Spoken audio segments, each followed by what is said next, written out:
1857 के महासंग्राम में सोचिए, एक ऐसी रानी थी जिनके नाम से ही अंग्रेजी हुकूमत कांप उठती थी।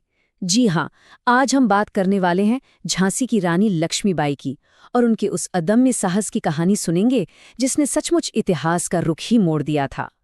अब देखिए, किसी योद्धा की सबसे बड़ी पहचान क्या होती है? शायद वो जो उनका दुश्मन उनके बारे में कहे। और ये शब्द देखिए, सभी भारतीय नेताओं में सबसे खतरनाक, ये कहा था ब्रिटिश कमांडर सर ह्यू रोज ने, वही शख्स जिसने झांसी को घेरा था। मतलब ये कोई तारीफ नहीं थी, ये तो उनके शौर्य पर दुश्मन की पक्की मोहर थी। तो सवाल ये है कि आखिर ऐसा क्या था उनमें? क्या थी उनकी ताकत का राज? कैसे एक रानी और उनके साथ लड़ने वाली महिलाएं उस जमाने की सबसे बड़ी सुपर पावर अंग्रेजी हुकूमत के सामने इतनी बड़ी चुनौती बनकर खड़ी हो गई? चलिए आज इसी सवाल का जवाब ढूंढते हैं। तो इस महान विद्रोह की कहानी को समझने के लिए सबसे पहले उस चिंगारी को समझना होगा जिसने ये पूरी आग लगाई थी। और इस पूरी लड़ाई की जड़ में थी अंग्रेजों की एक बहुत ही, कह सकते हैं, क्रूर नीति। नाम था डॉक्ट्रिन ऑफ लैप्स, मतलब विलय की नीति। सीधा सा हिसाब था, अगर किसी राजा का अपना बेटा नहीं है तो उसका राजपाट, उसकी पूरी रियासत सब अंग्रेजों का हो जाएगा। अब रानी लक्ष्मीबाई के लिए ये सिर्फ एक कानून नहीं था, ये उनके स्वाभिमान पर, उनकी आन बान शान पर सीधा हमला था। और फिर देखिए कैसे एक के बाद एक घटनाएं होती गईं। 1853 में उनके पति राजा गंगाधर राव की मृत्यु हो गई। इसके ठीक बाद अंग्रेजों ने उनके गोद लिए बेटे को वारिस मानने से साफ मना कर दिया और ऐलान कर दिया कि अब झांसी उनकी है। बस यही वो पल था, यही वो लम्हा था जब एक रानी ने फैसला किया कि वो अपना राज्य बचाने के लिए तलवार उठाएंगी। और फिर वो ऐतिहासिक दिन भी आ गया जब इतिहास की सबसे भीषण और यादगार लड़ाइयों में से एक, झांसी की घेराबंदी शुरू हुई। सोचकर देखिए ये लड़ाई कितनी गैर बराबर की थी। एक तरफ थे झांसी के मुट्ठी भर जांबाज सैनिक और दूसरी तरफ दुनिया की सबसे ताकतवर फौज जिसके पास आधुनिक हथियार थे, सब कुछ था।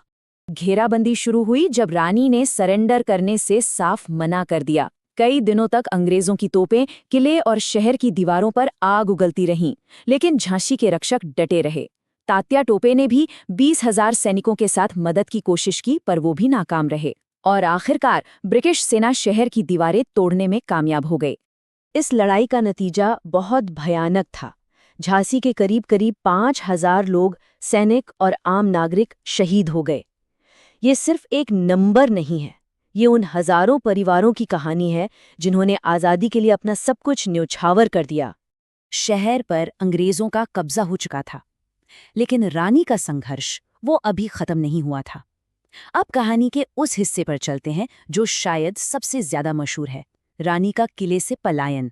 झांसी की गलियों में लड़ाई छिड़ चुकी थी, माहौल बहुत खराब था। अब रानी के सामने सिर्फ 2 ही रास्ते थे, या तो लड़ते लड़ते अपनी जान दे दें या फिर यहां से निकलकर इस लड़ाई को जिंदा रखें। और उन्होंने दूसरा और ज्यादा मुश्किल रास्ता चुना। जरा सोचिए वो मंजर क्या रहा होगा। रात का घना अंधेरा, अपने छोटे से बेटे को पीठ पर बांधा, कुछ वफादार सैनिक साथ में, और रानी किले से निकल गईं। कहते हैं उस वक्त अंग्रेज सैनिक शहर में लूटपाट करने में व्यस्त थे। ये न सिर्फ हिम्मत बल्कि एक जबरदस्त रणनीति का भी सबूत था। झांसी से निकलने के बाद भी रानी का संघर्ष रुका नहीं, वो लड़ती रहीं। और फिर 17 जून 1858 को ग्वालियर के पास लड़ते लड़ते उन्होंने अपनी आखिरी सांस ली, लेकिन उनकी शहादत ने उन्हें हमेशा के लिए अमर कर दिया। वो आज भी आज़ादी और स्वाभिमान की लड़ाई का सबसे बड़ा प्रतीक है। लेकिन 1857 की ये कहानी सिर्फ रानी लक्ष्मीबाई की नहीं है, ये कहानी उन अनगिनत वीरांगनाओं की भी है जिनके नाम अक्सर इतिहास के पन्नों में कहीं खो जाते हैं।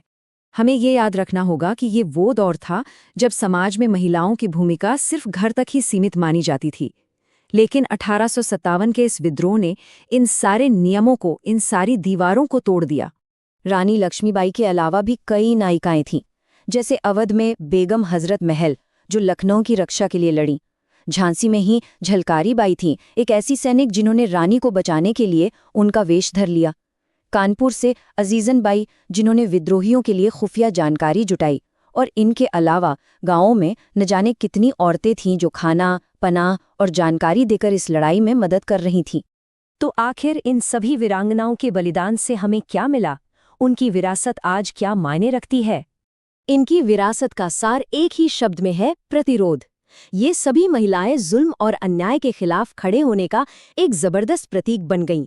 एक ऐसी मिसाल जो आने वाली पीढ़ियों को हमेशा हिम्मत देती रही। लेकिन एक कड़वा सच ये भी है कि इनकी कहानियों को पहचान दिलाने में बहुत मुश्किलें आईं। जो सरकारी रिकॉर्ड्स थे, चाहे वो ब्रिटिश हों या बाद में भारतीय, उनमें ज्यादातर पुरुष नेताओं पर ही ध्यान दिया गया। इन महिलाओं की कहानियां तो जिंदा रहीं लोक कथाओं में, किस्से कहानियों में। शुक्र है कि अब आधुनिक इतिहासकार इन कहानियों को फिर से सामने ला रहे हैं ताकि इतिहास सही हो सके। तो ये सवाल आज भी उतना ही जरूरी है कि 1857 की इन महिलाओं के काम आज भी न्याय के लिए चल रही लड़ाइयों को कैसे प्रेरित करते हैं। शायद उनकी हिम्मत की एक झलक आज भी हर उस इंसान में दिखती है जो अपने हक के लिए खड़ा होता है। उनका संघर्ष आज भी हमारे बीच जिंदा है।